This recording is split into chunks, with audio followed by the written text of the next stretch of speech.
جيت كونكت. لو مهتم بجديد في عالم تطبيقات وظيفة كل تطبيق مزايا وعيوب، اشترك في قناتي وانا هقولك كل حاجة عن التطبيقات دي. جيت كونكت تطبيق المفروض هو يعرفك اسماء المتصلين بيك، يعني اي ما تتصل حد عليك انت مش متسجل عندك فيقولك ان اسمه فلان. بس للاسف التطبيق ملوش اي يعني تعديل على اسامي الناس. يعني مثلا لما يكون اسم واحد متسجل على جيت كونكت، اشرف عم سمر الشمال. يعني ايه؟ يعني ايه واحد ممكن عم سمر الشمال؟ يعني سمر دي شمال واشرف ده عمها.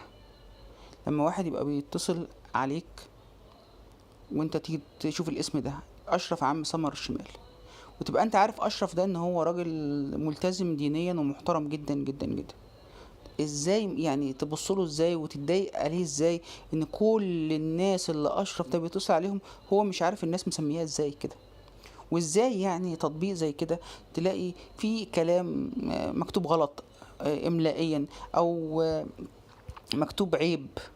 المفروض ان انت يعني تعدل على اسماء اشرف واشيل العم سمر الشمال دي. لكن ايه؟ ليه الاذى؟ ليه الاذى بالمنظر ده؟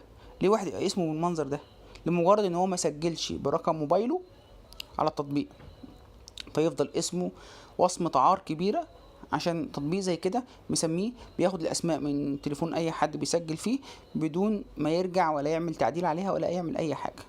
نصيحة مني ما تحملش التطبيق، لان التطبيق بيسجل خروج كتير جدا، وتضطر ان انت تحمل التطبيق من جديد وتعمل تسجيل دخول وعشان يخش على الاسامي من جديد ولا يشوف اي ابديت في الاسماء. لما كنتش تعرف تطبيق وعرفت من خلالي، شير ولايك وسبسكرايب.